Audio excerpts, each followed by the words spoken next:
Hey friends, hope you're all doing well. We're doing okay too, just really tired since we've been working non-stop. We wanted to answer a question many of you ask: how does our publishing process work? Most of our audiobooks are first posted on Patreon as paid content. They stay behind a paywall for a few months. After that, they become free to access on Patreon forever. Then, a few weeks later, we upload them to other platforms like YouTube, Facebook, and Twitter, X. Lately, our community hasn't been growing much, and we could really use your help. Please share our site in your Facebook groups, Discord servers, Reddit threads, Twitter, X, or with any friends who might be interested. Every little bit helps and we really appreciate it. Thanks a lot for being with us and supporting what we do. Chapter 1, Charlotte Joey, Year 1470 of the Sea Circle Calendar. This is an era where everything has yet to begin. The Rocks pirates have not yet claimed dominance over the New World. The future pirate king has only just set sail. The future marine hero has just joined the Navy. This is an era about to be filled with storms and legends. Madam, please slow down, the young master has only just been born. Two young maids chased after a tall woman, almost as large as a giant. Joey, hee hee hee. Joey. Mommy's precious little Joey. La la la. The beautiful young woman with pink hair held a baby in her arms, her face filled with tenderness and joy. Charlotte Linlin. At only 16 years old, she has already made a name for herself on the sea as one of the most powerful pirates of this era. She set sail at age 5 and, by the age of 16, had amassed a bounty of 500 million baileys. In a time before bounty inflation, when hundreds of millions became normal, especially in New World. A 500 million bailey bounty at just 16 years old would be equal to over 2 billion bailey bounty in the future. Swoosh. Standing by the window, Linlin leaped from her luxurious castle and called out, "Zeus! Mommy!" A fluffy white cloud expanded into a thundercloud beneath her feet. Linlin sat cross-legged on it, looking tenderly at the baby in her arms. A pirate, infamous for burning, pillaging, and plundering, rarely shows such gentleness. But this was normal for the young and kind Linlin. Joey. My son, Joey. Tell me, do you think Mommy can make her dream of a united world come true? Mommy wants all races, all people, to live together peacefully and happily. Holding the baby, Linlin kept talking as if a floodgate had opened. In truth, this is Linlin's true nature. She is a kind girl with extremely pure heart. Sadly, she was abandoned by her parents at a young age, lost her companions, guided onto the path of piracy by Struyusen, and eventually joined the Rocks pirates. Honestly, with this kind of life, if a normal person could still stay gentle and kind, they'd be nothing short of a saint or just stupid. No one was born evil. Joey, looking with dead fish eyes, stayed silent. As a transmigrator and a reborn soul, he ended up as a wisp of a soul. And what happened then? Linlin somehow captured him, capturing his soul. He doesn't know what technique Linlin used 10 months ago, but she somehow used his soul and her own bloodline, and managed to get pregnant. And now, 10 months later, he's been born. As for who his father is? Joey thinks his case should probably be labeled as a test tube baby. It's close enough. He didn't even know that with just a soul, Linlin could make a son. Was this even legit? Linlin kept rambling on, while Joey couldn't help but grumble, "Mom, give it up. It's hopeless. With someone like Struyusen guiding you, can you really be a good person?" Joey was stunned. Linlin was stunned. The two of them stared at each other, wide-eyed, in silence. Ah! Before Joey could speak again, Linlin screamed in excitement and hugged him tightly, bouncing on Zeus. "That's my boy. Just born and already talking." Hee hee hee. Laughing, Linlin suddenly froze, standing on Zeus in shock, then continued laughing. Joey lifted his dead fish eyes, saying, "Prometheus, Napoleon, how long has Mom been like this?" "Young Master Joey. Mom has always been this way," Prometheus and Napoleon answered. Sigh. With a helpless sigh, Joey didn't know what to say. Having such a strange mom seems it will be his pain in this life. Of course, there's no denying it. Linlin carried him for 10 months and gave birth to him, so denying her would be despicable. And he didn't have that choice anyway. Right. At that moment, Linlin asked, "Joey, what did you mean by what you said earlier?" Feeling Linlin's hug getting tighter, Joey felt his little face starting to twist. Fortunately, as Linlin's son by blood, well, like mother, like son. A dragon gives birth to a dragon. A phoenix gives birth to a phoenix. The son of a rat will dig holes. Being Linlin's biological child, he's truly inherited her physical traits. Other kids, like Kazuki Oden, might throw their nannies at a few months old, catch rabbits at 2, and smash bears at 4. Joey feels he's probably as strong, if not stronger. "Mom, you're hurting me." Unable to bear it, Joey cried out. While his body is sturdy, even he can't handle a hug from someone as monstrous as his mom. Ah. Linlin started fumbling around, kneeling and carefully placing Joey on her lap. Joey then sighed, Mom, think about it. Under Strayuzin's influence, you've become a pirate. You're a pirate. How could you possibly build a united world? Even if you rule, it would just be forced rule. Joey was well aware of his mother's past. Abandoned by her parents, her companions lost, taught by Strayuzin, join the Rocks Pirates. Come on. With that kind of tragic experience, the only thing missing is being abandoned by a lover. Although she'll establish Tato Land in the future, it will only be under violent rule. If Linlin never faces trouble, Tato Land would crumble instantly. While Linlin let out a cute whimper. Joey, are you saying Strayuzin isn't trustworthy? Mom, someone like Strayuzin. How could he be trustworthy? He is a pirate. Joey then began explaining about Strayuzin to Linlin. Luckily, Joey is Linlin's firstborn, and holds a special place in her heart. Otherwise, anyone else daring to speak like this would be instantly slapped by Linlin. After all, Strayuzin's teachings were what made her strong and are deeply meaningful to her. Then Linlin tilted her head adorably, listening to Joey, completely confused and unsure what to do. Finally, she suddenly declared proudly as she felt she found the solution, Joey, Mommy has decided. The head of the Charlotte family will be you, from now on, you manage everything. Joey was stunned. Mom? I just got born, and you're making me the family head? From firstborn son who is only few hours old, straight to family head? Ding. Charlotte Joey has been detected as bound to the Charlotte family. Multiverse family system activated, Chapter 2, Multiverse family system. Linlin is so smart. Joey glanced at his mom, who was still giggling to herself, pleased with her clever idea. He decided it was time to examine this multiverse family system a bit more closely. Sigh, at least I got the cheat that all similar brothers have. Let's check its system. What functions do you have? Joey asked internally. Joey felt quite calm about it. After all, he was already both a transmigrator and a reborn soul. Plus, his soul had actually been captured and somehow nurtured into this new body, almost like he was an artificial creation. Honestly, Joey wondered, is there any other transmigrator out there with such a bizarre experience? Multiverse family system. This system selects appropriate family heads across the dimensions of the multiverse. This system binds to chosen family heads in all worlds. The host is just one among many. The system includes many systems in it like chat system, achievement system, store system, and the traversal system, currently locked. For other functions, please explore on your own. As the cold voice faded away, Joey understood immediately. Isn't this just like those multiverse system novels he used to read? Only, whereas others end up with a system that has the traversal feature, so they have access to the whole multiverse. Joey started looking into the system. The chat system wasn't too important. After a quick glance, he lost interest. It was just a mix of people having discussions. There were natives, transmigrators, and reincarnators. It was a mess. And even more surprisingly, there were people from fantasy worlds, mythical worlds, magic worlds, anime worlds, and movie worlds. Joey's expression turned serious as he muttered, this system opens up at a completely different starting level. Activating the traversal system could be troublesome. Never mind worlds with fantasy, myth, and magic. Just a single Saiyan family could be catastrophic. Those guys can obliterate entire planets with a flick of their fingers. But here? Even his overpowered mom could only manage to wipe out an island at best. That's nowhere near the same level. Show family member list. Charlotte Joey, position, family head, strength, black iron level 5. Huh? Joey paused, thinking, black iron level 5? What kind of level is that? After all, he'd never heard of such rankings before. But soon enough, Joey found the information he needed in the system.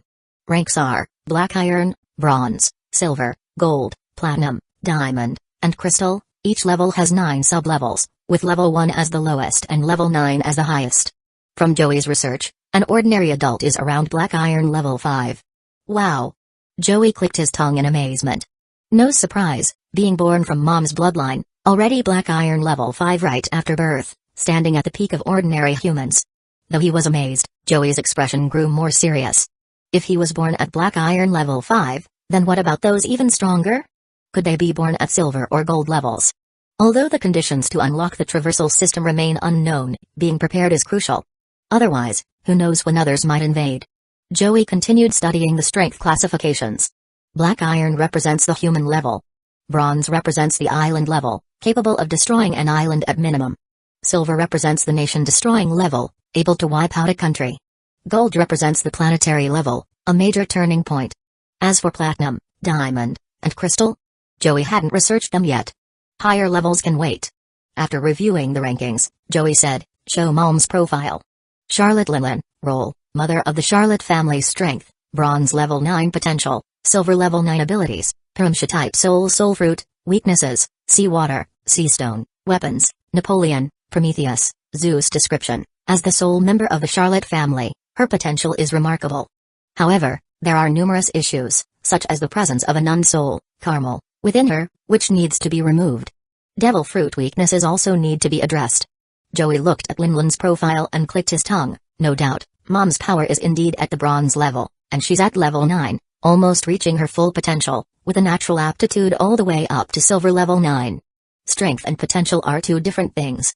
Just because you have potential doesn't mean you'll develop it to that extent. Silver and gold levels are worlds apart. Gold signifies breaking free from planetary limitations to become a cosmic force. Meanwhile, silver level 9 can bring destruction on a global scale, though it remains bound to the planet's life force. Destroy the planet, and you'd die as well. But gold signifies a rise in life force. Joey suspected that Linlin, Kaido, Shanks, and others likely had potential at silver level 9. Yet, having potential doesn't guarantee reaching that level. The two aren't equivalent. But Joey focused on the description section, noting that Linlin's body contained the soul of a nun. In his past life, Joey had suspected that Linlin's erratic nature was due not just to Strayuzen's influence and a series of traumatic events, but also because of the lingering presence of the nun soul. Now, it was confirmed. System, how can I remove the nun's soul and the devil fruit weaknesses from Mom? Cost, 200 achievement points to remove the two problems. Family head currently has 100 achievement points. Insufficient points, huh? Joey was taken aback and asked, how did I earn these points? Activating the family head role has granted 100 achievement points, I see.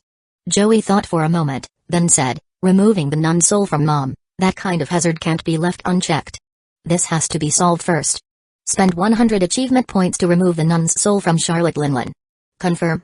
Confirm. Removing. Chapter 3, Unreliable Mom. A sinister, raspy, and cruel laugh echoed. Inside Linlin's body, a strand of pitch black soul emerged. It shimmered with an eerie hue, speaking viciously, with this gradual control, in the future, I shall become the empress of this world. I'll control the whole world. But the next moment, the dark soul was suddenly pierced by a beam of light. As the holy light swept through, Linlin's soul was completely purified. Linlin, who had been giggling foolishly, paused in confusion. She glanced around, looked at herself, and felt like something was different. She couldn't quite put her finger on it. But, as usual for Linlin, if she couldn't figure it out, she simply stopped thinking about it. Joey. Mama's Joey. Hearing Linlin's call, Joey replied helplessly, Mom, what is it? Linlin cutely pursed her lips and asked, Joey, do you think I should just take all the races for myself, making them obey me? I want them to live happily with each other. I have to use force, right? Hearing this, Joey couldn't help but feel his mom was unreliable. He silently shook his head and sighed, Mom, forcing things never works. If you snatch people by force, they won't willingly become your subjects. You can't only use force. Boo. Linlin whimpered, resting her chin on her hands, pouting in dissatisfaction. What could Joey do? Seeing how unreliable his mother was, he honestly didn't know what to say. If it hadn't been for the influence of the nun and Strayuzen, Linlin's personality might actually have been pretty decent. Taking Kaido as her little brother and giving him the azure dragon fruit, such a rare mythical zone devil fruit, showed her generous nature. Joey couldn't help but think of certain novels where mythical zone fruits appear everywhere. To him, those stories were utterly ridiculous. How rare are mythical zones, really? First of all, Logia fruits are hard to come by. Ancient zones are already rare treasures, and as for mythical zones, they're like the jewels of the sea. Even possessing a single Logia is like a dream come true. And to just give one away? This speaks volumes about Linlin's personality. Of course, Joey wasn't about to let that happen. If a devil fruit like that were given to the right person, it could develop into a combat force of unparalleled power. Take Katakuri, for instance. That family man who's both the dad and the mom of the household is already burdened enough. Even though the Mochi fruit is also an incredibly versatile and high-potential devil fruit in its own right. But if Katakuri got a more powerful devil fruit, then no one could imagine how great he will come. Joey's primary focus now was to dissuade his unreliable mother from acting recklessly. Ah. Right. Linlin suddenly interrupted Joey's train of thought, exclaiming excitedly, "Joey, do you think it's a good idea for me to have kids from every race? That way, I'll have enough children, and they'll represent all the races. Then I can't truly create Toto Land." "Mom, your idea sounds fine on the surface, but the problem is, if you do that, won't the children vary in strength and talent? Some might even turn out to be completely useless. So, Mom, think about how I was born.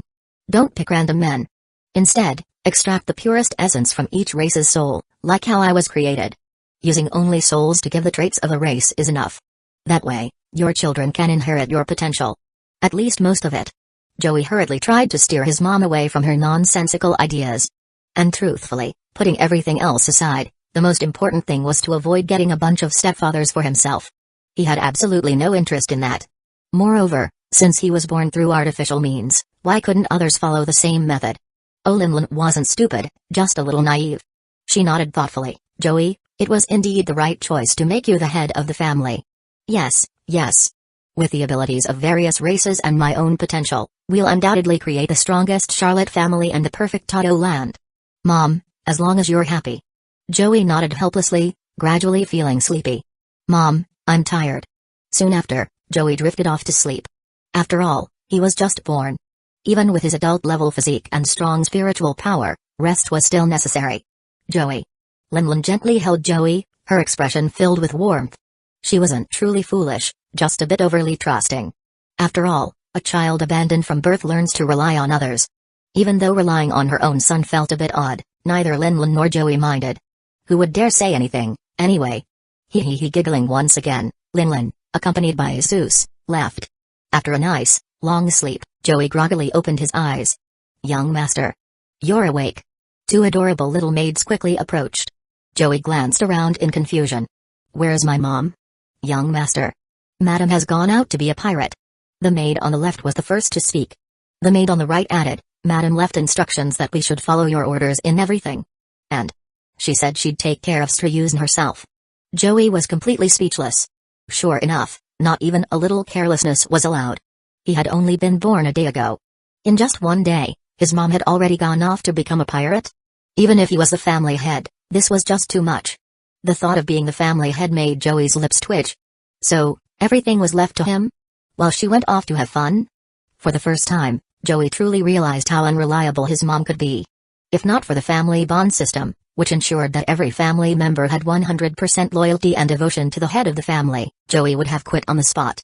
Let someone else deal with this mess. The Charlotte family was a massive pitfall. Now Joey finally understood the pain Kitakuri felt, being both a dad and a mom to everyone. Chapter 4, 100 Years. There is still hope. Joey muttered to himself. Even though my mom isn't the most reliable, Kitakuri, at least in the future, is dependable. And then after Kitakuri, there's... Joey's mumblings came to an abrupt halt as he froze in place. He was utterly speechless. The entire Charlotte family is a bunch of lunatics. Except for Kitakuri, there is what?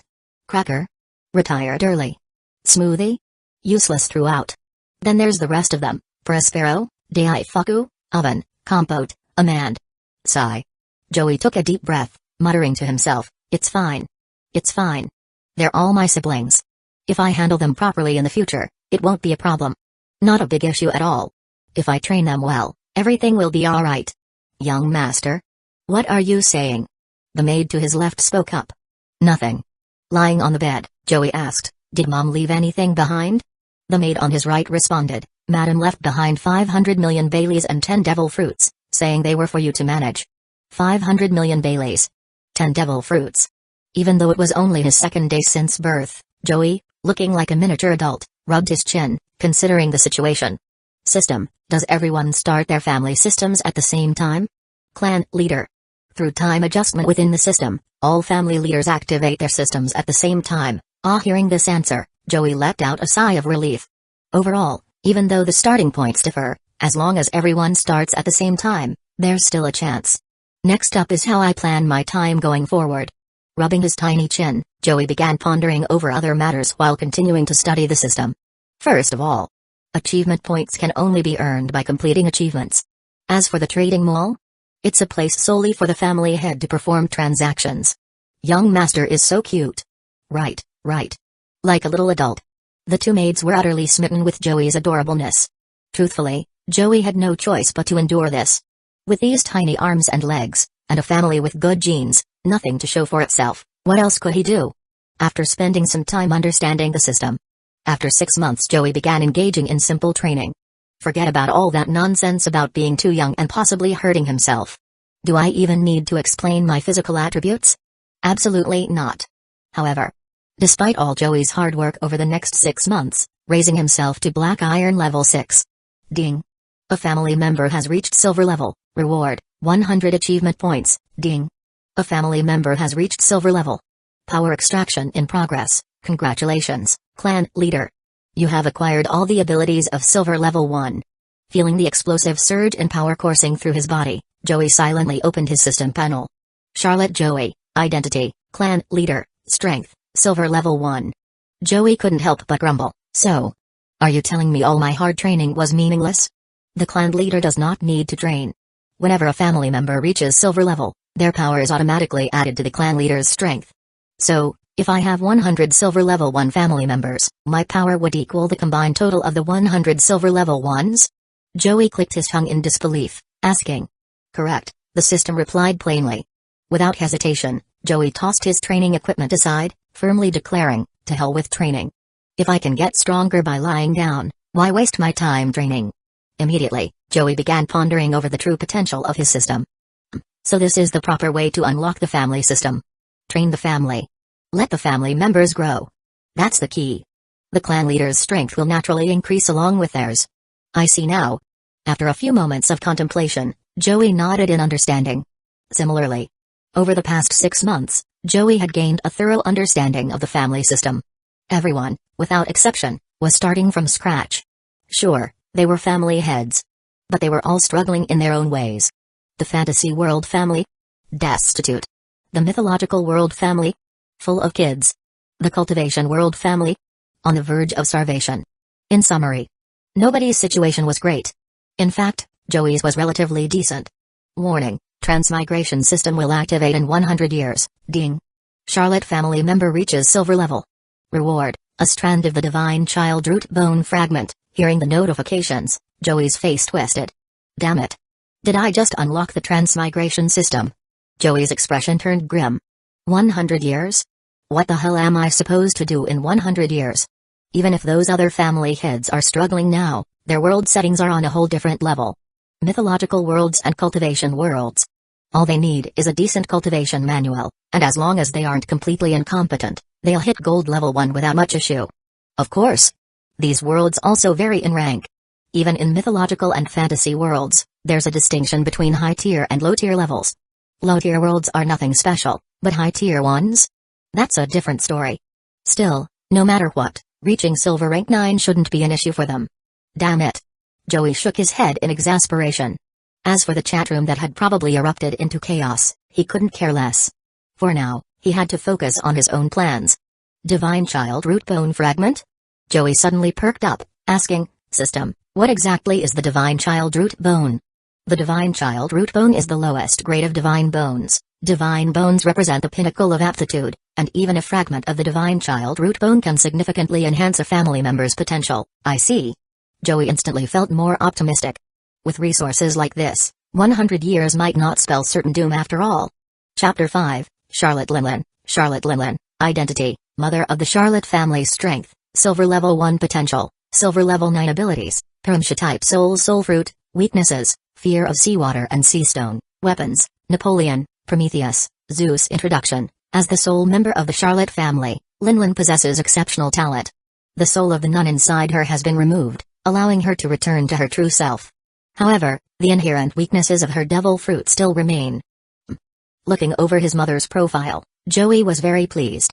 Joey smiled and said, overall, Mom's strength qualifies her as one of the powerhouses of the seas. Her safety is assured. In this world, the power levels are defined as follows. Black Iron level, represents the peak of human strength. Bronze level, surpasses human limits. Silver level, entirely beyond human capabilities and imagination. Silver level 1 roughly equates to the strength of a vice admiral in this world. The gap between levels, especially within silver and above, is enormous. To put it into perspective, silver level 1, comparable to a vice admiral. Silver level 3, on par with an admiral. Silver level 6, represents the pinnacle of this world's power. Though there are only 9 minor levels within any rank, the difference between them is terrifying. Transitioning from silver to gold level is an even greater leap, rendering any further explanation unnecessary. Gold level isn't considered immortal anymore. After analyzing the differences in strength, Joey commanded, "System, integrate the divine child root bone into Mom's body." Buzz, a streak of light vanished in an instant. Now, Charlotte Linland's updated profile reads: Identity, Mother of the Charlotte family. Strength, Silver level 1 potential, Gold level 1 abilities, Paramsha type soul fruit. Weaknesses, fear of seawater and sea stone. Weapons, Napoleon, Prometheus, Zeus. Joey nodded in satisfaction. From here on, his mother could grow stronger steadily. His next priority? Raising his unborn siblings. With Linland's potential upgraded, Joey finally relaxed a little. The difference between silver level 9 and gold level 1 may seem like just one step, but it's as vast as the distance between heaven and earth, just as Linland and Kaido's future talents or Roger and Edward's couldn't be gained with hard work. Now, as long as Linland grows naturally, she is destined to reach Pirate King level strength easily. However, Joey's role is to help her fully unleash her potential, ensuring she becomes as powerful as possible in the shortest time. This was crucial because, regardless of what the transmigration system might bring in 100 years, dying in this world would render everything meaningless. Therefore, patience and safety come first. Slowly becoming stronger was the key. Joey tested his strength, punching massive craters into the ground one after another. Thankfully, he was at the mountain's edge, or his family castle would have been in ruins. He muttered to himself, even though I'm at silver level 1, I can't fully utilize my strength yet. My combat experience, techniques, and control are all lacking. He shook his head, acknowledging his limitations. Still, Joey wasn't the type to train obsessively. Why bother, when he discovered that his family's growth directly translated to his own strength? Hard work? Forget it. He was done with that. After testing his power, Joey shifted his focus to something else. At just 6 months old, Joey sat down, rubbing his chin thoughtfully. Next, let's take a closer look at the shop system. Opening the shop, he scanned the familiar interface. Every visit left him both amazed and overwhelmed. The shop was full of all sorts of junk, but there were also countless precious treasures. Divine Child Root Bone Fragment? The moment he saw it, Joey tensed up, stunned. Who could sell something this valuable? After all, just one fragment had raised his mother's potential to gold level. He couldn't help thinking of what will happen when consuming a complete Divine Child Root Bone. It maybe at least elevate someone to diamond level potential. Joey always suspected that even the crystal level wasn't the pinnacle of power, but the levels beyond were beyond his current reach, so he chose not to dwell on them. Angel Clan Leader. Reading the seller's name, Joey mused, if I'm not mistaken, this person must be the leader of the Angel Clan from the Western mythological world, possessing angelic bloodline. As expected. Joey shook his head helplessly. Competing with beings who start at such a high level is truly exhausting. He continued exploring the shop. Frankly, for his family to be the first to break into silver level was already an unimaginable feat. Joey hadn't anticipated it either. It was mainly due to his unique circumstances as a transmigrator. Unlike others who started from scratch, Joey had his mother's support. This advantage allowed him to break into silver level within just 6 months. Unbeknownst to him, several others had already followed suit and reached silver level after him. Joey remained unaware, though even if he knew, it would only make him more vigilant and cautious. Joey was never one to relax. At that moment, rubbing his chin, he carefully studied the items in the shop. Ghost Clan Servant? Suddenly, Joey's eyes lit up at a particular listing. This seemed like a treasure worth further investigation.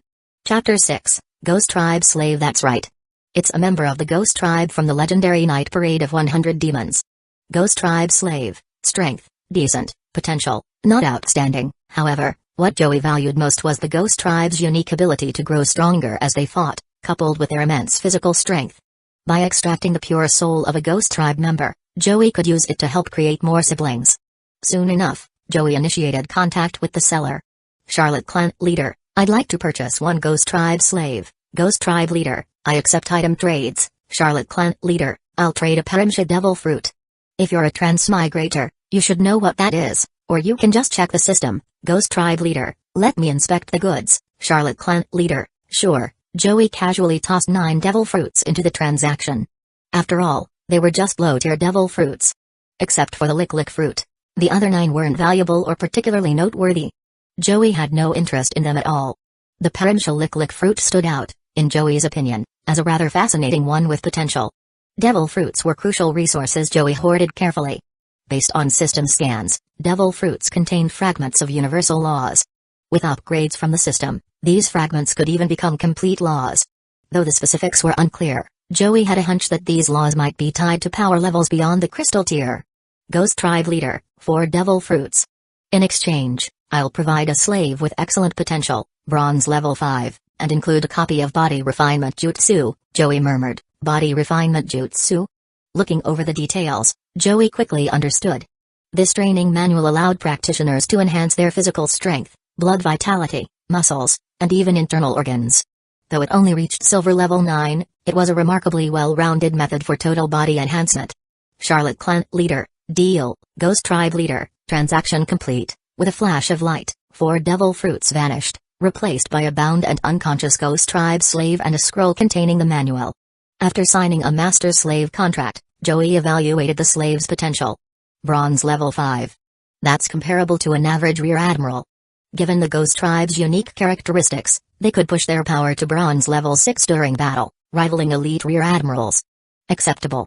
The slave was nothing more than cannon fodder to Joey. What he truly valued was the pure soul he could extract to help create new family members. With that sorted, Joey shifted his attention to the Body Refinement Jutsu. Ding. Family Leader has discovered a training manual. Would you like to begin practicing it and activate the auto mode? Huh?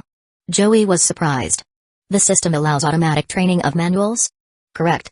All family members will gain access to the manual and will use it passively, depending on available time and resources. This is like auto farming in a game. Joey smirked at the thought. Without hesitation, he ordered, begin auto mode immediately. Ding. Family Training Manual Body Refinement Jutsu activated. In an instant, Joey felt his body undergo subtle yet noticeable improvements. The enhancement wasn't dramatic yet, but the foundation was solid. System notification, congratulations. The family training system has been unlocked. Reward, 100 achievement points, 200. With 200 achievement points now, Joey decided not to spend them just yet.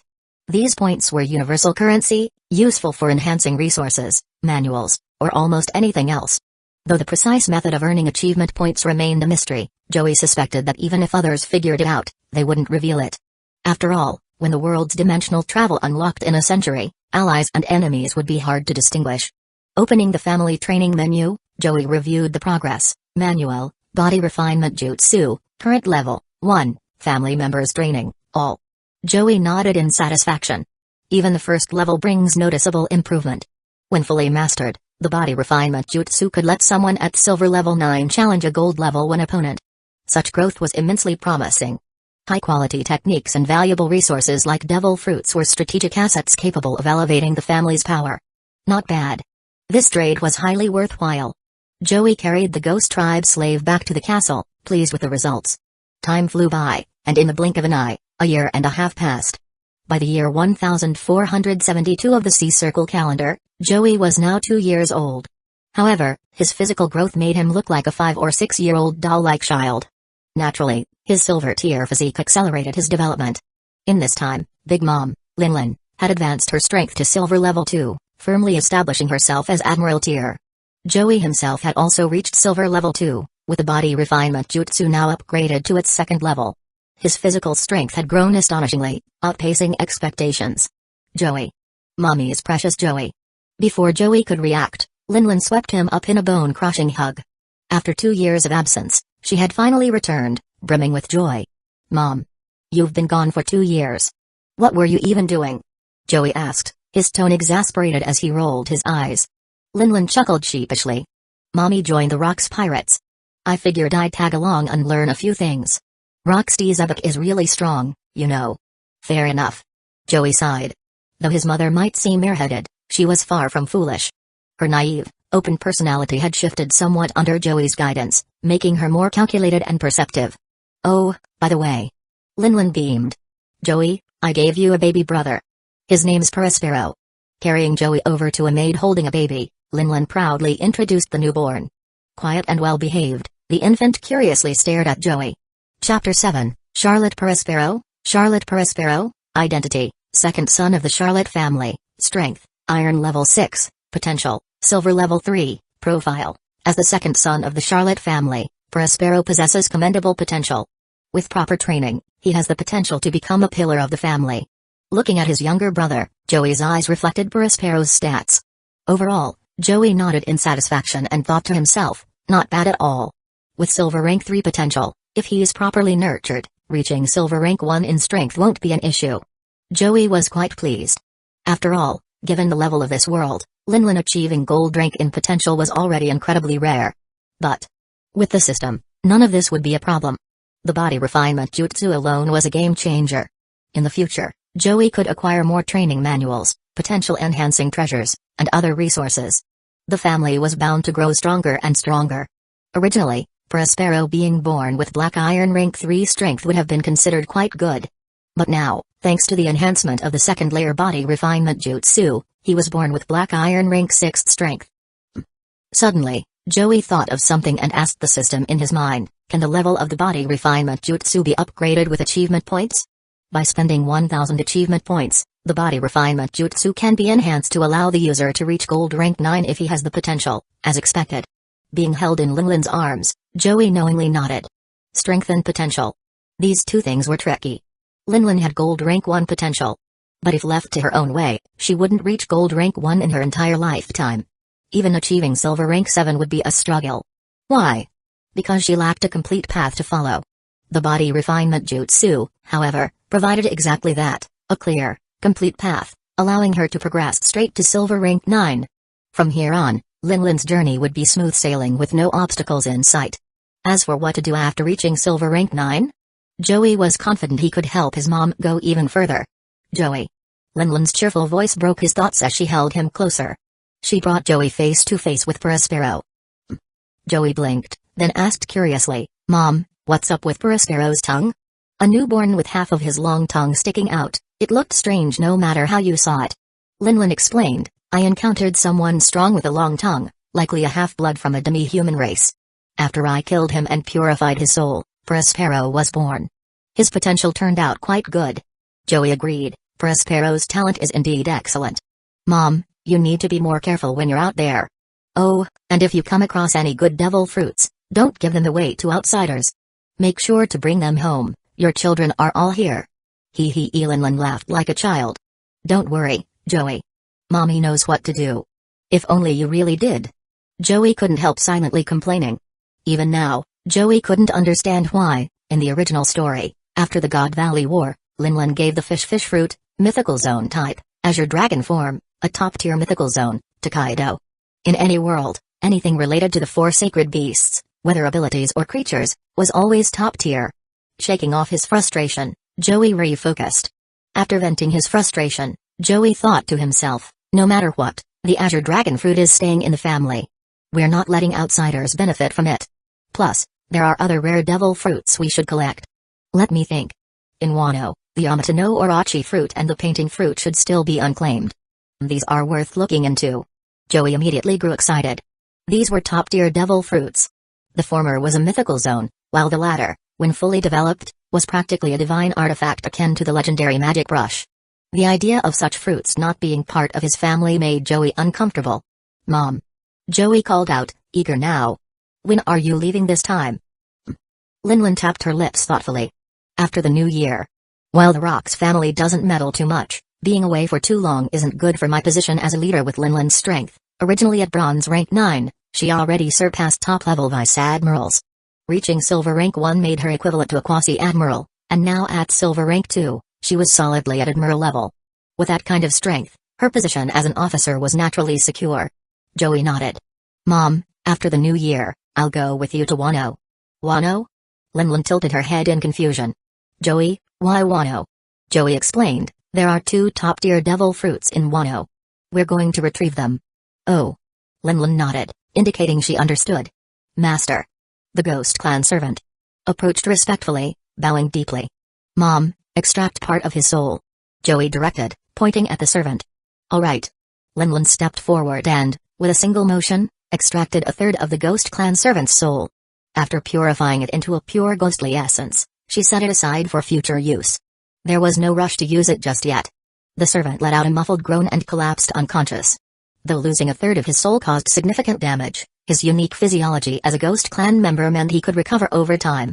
Joey, unfazed, remarked, 3 days until New Year's. This snowstorm is quite heavy. It is. Linlin responded cheerfully, hugging Joey close. Behind them, a maid carried Prospero. Thus, the Charlotte family began to take shape. Charlotte Joey Charlotte Linlin Charlotte Prospero Chapter 8, New Year New Year's Day always brings a sense of joy. After all, it's a day when the whole family gathers together. Cheers. In the luxurious castle of the Charlotte family, the atmosphere was lively. Though the only ones attending the feast were Joey and Linlin, the grand banquet still exuded splendor. Meanwhile, the few days old Prospero had already learned to sit upright. He was happily devouring a large cream cake in front of him. To be honest, members of the Charlotte family, including Joey himself, had no resistance to sweets. Joey, too, was an avid lover of desserts. Big brother. Mom. I want more cake.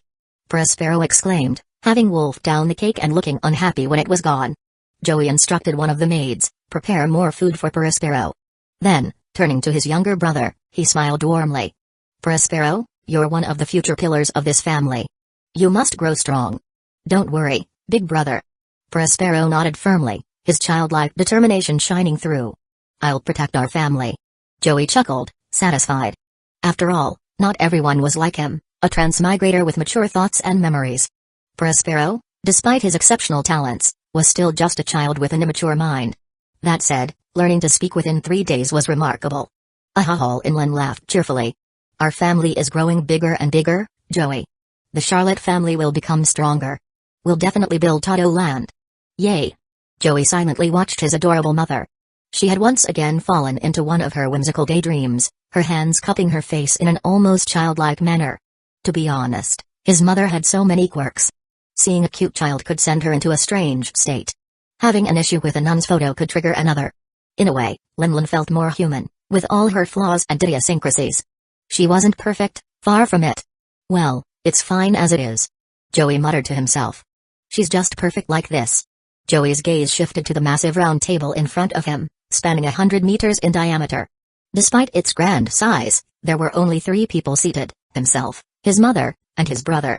In the future, though, the table would be surrounded by family members.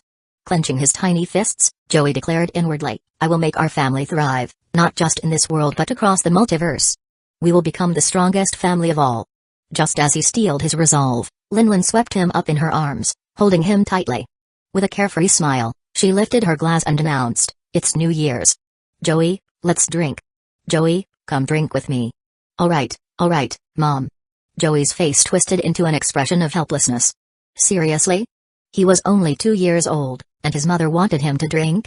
Though, to be fair, being a 2-year-old with Admiral-level strength was rare in itself. The lively New Year's celebration eventually came to an end. Joey made up his mind, as the family grew, New Year's Day would become an official family gathering day. There will be a lot of members of his family here in the future. A month passed after the new year. Big brother. Mom. Prospero stood at the entrance of the castle, now resembling a child of about 2 years old. He looked unhappy. Are you leaving? Joey patted his younger brother on the head and said, Prospero, a man must learn to grow. I'll be back soon. Turning to one of the Ghost Clan servants, Joey commanded, protect my brother. Understood. The ghost servant replied respectfully. With a strength level of Bronze 5, he was more than capable. Prospero nodded resolutely. Big brother, I'll grow stronger and help you manage the family. Joey smiled. Good. Keep it up. With that, Joey and Linlin set off. The two of them boarded a small pirate ship and sailed toward the horizon. After some time, Joey asked, Mom, do you know where Wano country is? Linlin tilted her head and replied innocently, Joey, don't you know? Joey fell into a moment of silence. Why did I even bother trusting her? This was a naive and clumsy woman. Expecting her to know? She'd get lost 100% of the time. All right. Joey rubbed his chin thoughtfully. Here's the plan. Let's capture a relatively strong pirate crew. Even though Wano country's location is remote, most people should still know where it is. Good idea. My son is so smart. Linlin agreed enthusiastically.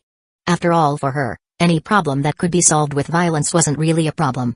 What followed was self-explanatory. Ikaku, a pirate crew with a total bounty of over 400 million Baileys, was now trembling in fear, prostrating themselves on the deck. The sea itself had been split apart by Linlin's attack with Napoleon, leaving them all swallowing nervously. The captain of the Wild Wolf Pirates, Lonely Wolf, right? Joey asked as he descended gracefully onto their ship. A zone user with the dog fruit, model Wild Wolf? That's me. Lonely Wolf stammered, his voice trembling. Sir. What can I do for you? Joey smiled, satisfied. Take us to Wano Country's seas. Hand over all your treasures, and I'll let you live. Okay. Lonely Wolf nodded fervently. To him, survival was all that mattered. Money could always be earned back. And while Wano Country's seas were dangerous, its location was no secret for people like him.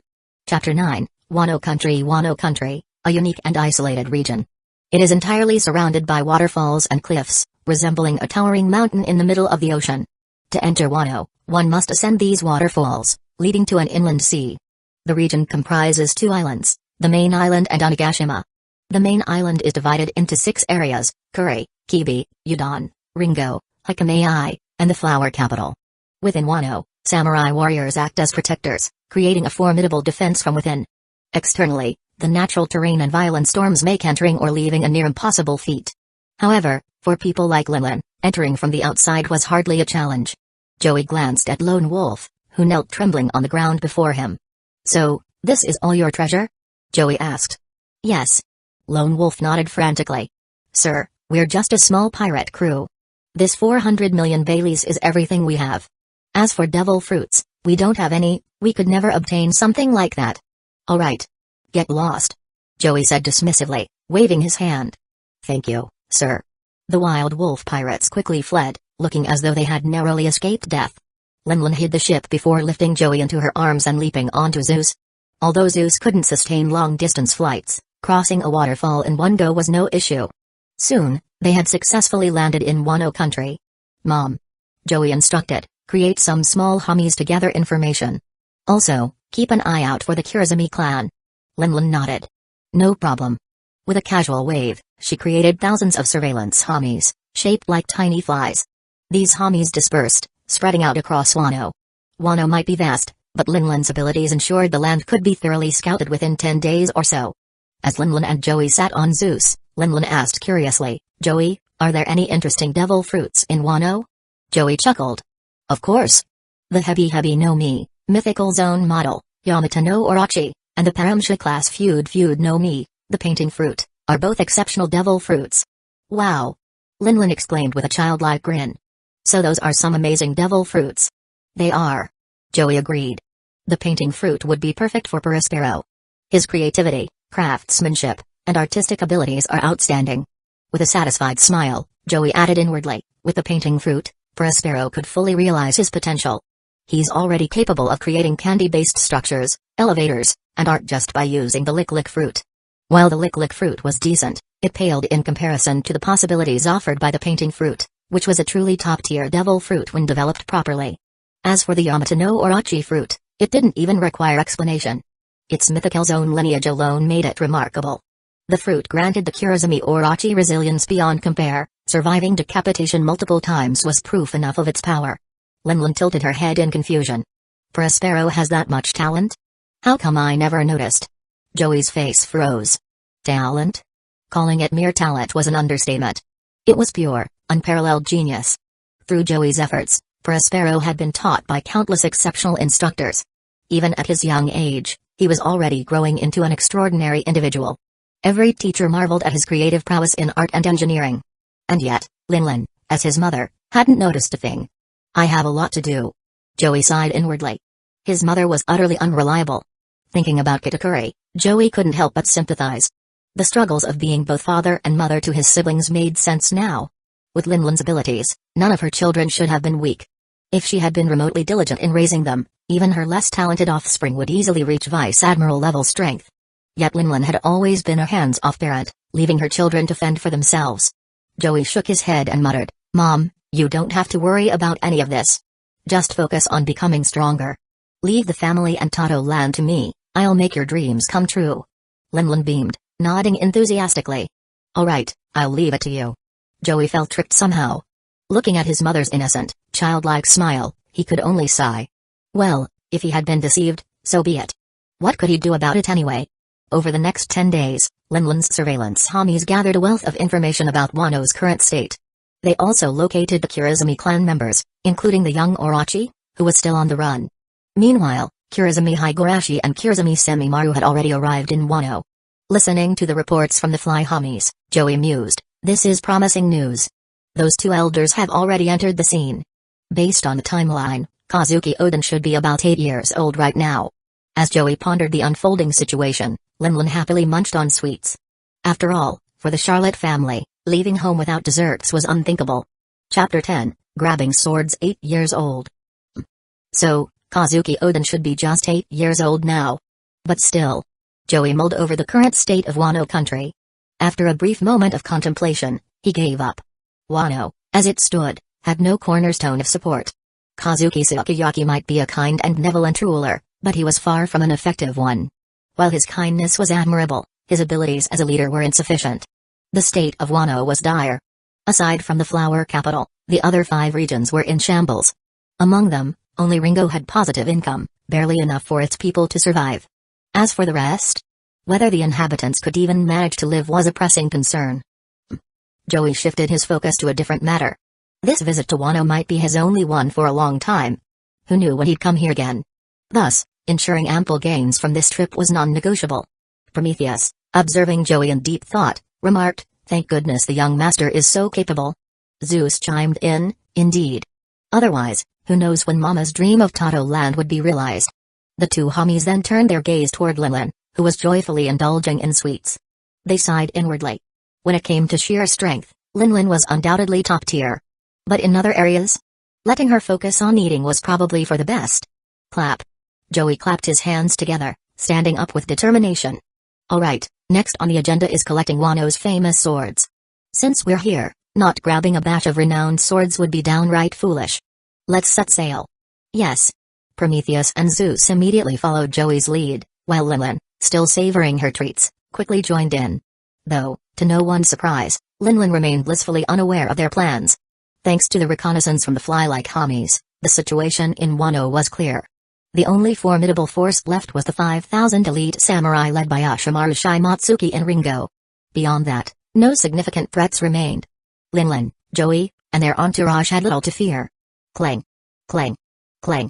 In the flower capital of Wano, a city known for its grandeur and tightly guarded secrets, the Kazuki clan's treasures lay hidden amidst the opulence and power. Joey and Linlin moved like shadows through the bustling streets, their haki concealing their presence from the guards. The moonlight illuminated their path as they approached the shogun's residence, a palace adorned with the symbols of Wano's rich history. This is the place. Joey whispered, his porcelain-like face calm and focused. Linlin, her massive frame somehow moving silently, leaned in. Joey, my little Joey, why here of all places? She asked, her tone laced with curiosity. Joey smirked. The 3 legendary swords are stored here, Nidai Kaitetsu, Sandai Kaitetsu, and Aim no Habakyori. It'd be a waste to leave Wano without them. Linlin's eyes gleamed with excitement. Oh, swords, you say? Using haki, they evaded the patrols and slipped into the inner sanctum of the palace. Every step was precise, their movements untraceable even to the most vigilant guards. Also Linlin spread chaos outside so they can sneak in with no problem. Inside a heavily fortified chamber adorned with intricate carvings and ancient relics, Joey spotted what they were after, 3 swords resting on a ceremonial rack. Each blade exuded a menacing aura, their craftsmanship unmistakably legendary. There they are. Joey said, his voice barely above a whisper. As they approached, Linlin gripped Napoleon tightly, her eyes scanning the room. No traps? She asked. None that matter. Joey replied confidently. His haki-enhanced senses had already mapped out the area. With practiced efficiency, Joey and Linlin dismantled the protective barriers surrounding the swords. The Nidai Kaitetsu, Sandai Kaitetsu, and Aim no Haba Hidden Mist Village were soon in their hands. Joey examined each blade with an approving nod. These will do nicely, he said, tying the swords together and handing them to Zeus, who had quietly floated into the room. Take these back to the ship. As Zeus departed, Linlin chuckled. Joey, my sweet Joey, you're so clever. Now can we leave? This place is dreadfully dull, and there are no sweets. Joey sighed. Fine.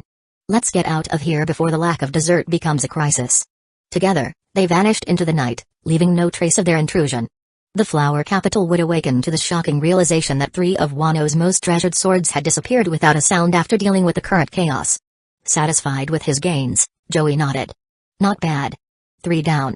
Now, let's collect the rest of Wano's famous swords. Over the next 10 days, Joey and Linlin combed through Wano country.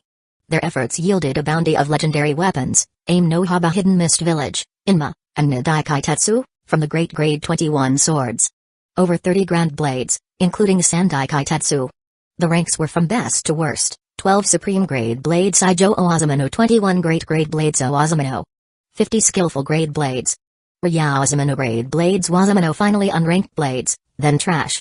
Grand blades were just below the Ryao grade, and only 50 swords earned that distinction.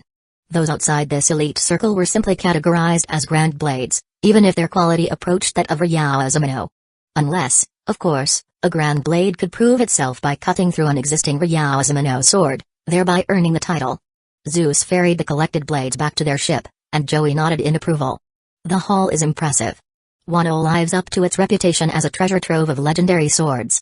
Honestly, coming here without taking these would have been a waste. Joey was thoroughly pleased. These swords would undoubtedly find their place in the hands of his younger siblings who aspired to master the way of the sword. Linlin, on the other hand, pouted as she clung to Joey. Joey. My little Joey. When are we leaving? Wano is so boring, and we're out of sweets. Joey's expression froze. Tonight, we'll deal with those 2 old geezers, and then we're leaving immediately. No sweets. That's unacceptable. Sweets were the lifeblood of the Charlotte family. No water or food was fine, but no sweets. Hell no. Joey silently pondered whether to groom a confectionery master within the family or outright kidnap one. I think there's a clan leader in the family system ranked S for confectionery skills. He was from a famous name I know, Nakiori. I wonder if he will sell his family members. Maybe I should talk to him, or her, about it later. I just have someone in mind. Joey smirked, already planning his next steps. Chapter 11, Kurizumi Clan Tap. Tap. The sound of footsteps grew closer and closer. Our guest has arrived. A rare visitor indeed. The raspy voice of Kurizumi Higurashi echoed as Joey and Linlin stepped into view. Charlotte Linlin. Bounty, 689 million Baileys. Well, I didn't expect this. To think a pirate as infamous as you would come to Wano country. Higurashi's sharp gaze lingered on Linlin, her attention entirely focused on the imposing woman. As for Joey? To be honest, Joey's appearance was far too deceptive. No matter how she looked at him. He was just a child, someone she didn't need to worry about. Joey, seated calmly atop Zeus, stopped 10 meters away from Higurashi. With a calm and composed voice, he said, Kurizumi Higurashi, a remnant of the Kurizumi clan living in exile overseas. The Kurizumi family was overthrown by the Kazuki clan 8 years ago, and now you've finally returned. Oh? Hearing the unyielding confidence in Joey's voice, which carried a natural air of authority, Higurashi immediately straightened up. Clearly, Joey was the one leading this negotiation. With a respectful smile, Higurashi asked, and who might you be? Charlotte Joey. The patriarch of the Charlotte family. Joey's gaze was sharp and unwavering as he looked at Higurashi. Although, for now, the Charlotte family only had his mother as their strongest pillar of support. Even so, Joey was certain that in no more than 20 years, the Charlotte family would become the most powerful in the world. The era of the great pirates? By then, he would see for himself whether Roger, the so-called Pirate King, could even compare to the might of the Charlotte family. Higurashi chuckled hoarsely. Patriarch of the Charlotte family, what brings such a distinguished figure to someone like me? Still. As her eyes shifted to Joey, Higurashi couldn't help but feel a pang of frustration. Look at him. Then look at Kurizumi Orochi, the one she had been nurturing. There was simply no comparison. Orochi, now over 10 years old, was the epitome of incompetence and disgrace. Joey raised 2 fingers casually and stated, the Hebi no Mi, model, Yamata no Orochi, and the Feud no Mi. I'm here to make a deal for these 2 devil fruits. Higurashi's heart sank, but she smiled and asked, and what would I receive in return? Of course. Joey had chosen not to simply seize the fruits by force for 2 reasons. First, the Bari fruit model, barrier human devil fruit, a Paramsha-type devil fruit that allows the user to generate barriers. Sitting beside Higurashi was the elderly Kurizumi Semimaru who ate it. He might not appear threatening, but the defensive power of the Bari fruit model, barrier human devil fruit, was terrifying. Even if Joey and Linlin attacked together, it wouldn't be easy to take him down quickly. And if the fight dragged on, destroying a devil fruit wasn't difficult. Joey replied calmly, I can help you secure the position of Wano's shogun. If you're interested, my mother and I can eliminate Kazuki Sakayaki and anyone who opposes you. No. No need at all. Higurashi snarled with twisted anger. Charlotte Patriarch, I don't care about ruling Wano. I want Wano to suffer. I want them to pay an unending price for what they've done. Joey shrugged nonchalantly. Suit yourself. So, how do you want to proceed with the deal? Higurashi quickly regained her composure.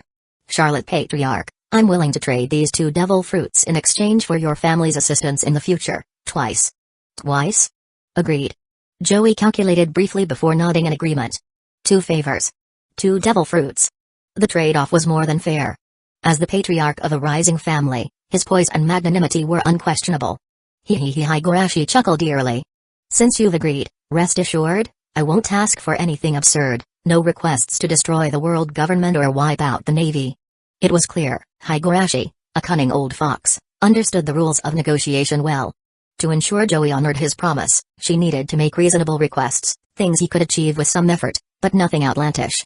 Moreover, she knew very well, Linlin, a monster in her own right, was already a top-ranking figure in the Rocks Pirates, a crew filled with monsters. This alone proved how profiting the deal was, especially in the future. If she pushed them too far, her life would end, no matter how strong the Bari fruit model, barrier human devil fruit's defenses were. Clap. Higurashi caught the badge Joey tossed to her. This is the emblem of the Charlotte family. Joey explained. Hold on to it. In the future, when you need help, present it to any member of my family. After the 2 requests are fulfilled, the emblem will be reclaimed. A family emblem. It was a tool integrated into the family system. It allowed long-distance communication, coordinate tracking, and other small functions. A minor feature of the system, but practical nonetheless. Where to find the Charlotte family at that time? Higurashi asked. Humphrey. Joey's tone was full of confidence as he declared, when the time comes, you'll have no trouble finding us. The Charlotte family's name will echo across the seas. Joey's confidence was unshakable. If the Kurizumi family ever needed his help and the Charlotte family wasn't already renowned across the world, then he might as well consider himself a failure. After all, his ultimate goal was to conquer the multiverse. And if he had no choice to do so, in the future it will be either destroyed with your world or conquer other worlds. And for this world, it was merely a stepping stone. Failing to dominate even this would be the ultimate disgrace. But plans always can't keep up. In the future, Joey will choose not to dominate the pirate world and will leave the world government as it was for the greatest benefit. Higurashi chuckled wickedly. Of course, no problem. I will personally retrieve the 2 devil fruits for you right now. Soon after, Higurashi returned with the 2 devil fruits in hand, placing them before Joey. To be honest, Higurashi was gambling, betting on whether Joey would keep his word. And in the future, it'd turn out. She won the gamble. Joey would never stoop to breaking a promise.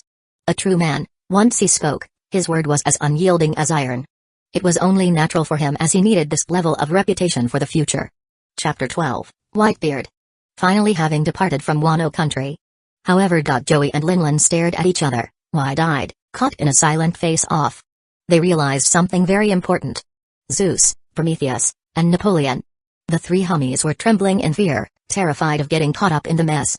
Joey opened his mouth but could only sigh helplessly. Mom. Can't you use your head for once? How are we supposed to get home?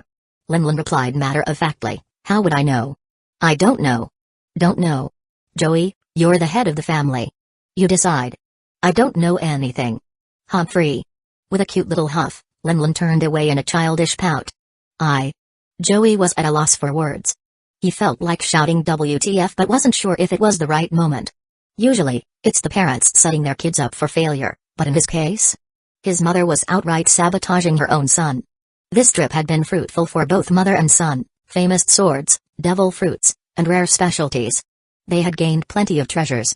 But the problem was that they were lost. Completely, hopelessly lost. How are we supposed to fix this? Joey groaned, rubbing his temples. Arg. He let out a frustrated growl, causing the 3 homies to tremble even harder. Joey glared at the 3 homies menacingly. You 3, either figure out where we are, or I'll turn you all into desserts and eat you. Yes, sir. Right away, sir. The homies scurried into action. They knew their young master wasn't joking. If he said he'd eat them, not even crumbs would be left behind. Joey rubbed his temples in frustration, feeling truly at his wits' end. Joey was truly at his wits' end. 2 days had passed since they had left Wano, and while they had cleared the island's waters, they were utterly disoriented. Joey had no sense of geography here. He felt he was a Zorro now. As for Linlin, she was even worse,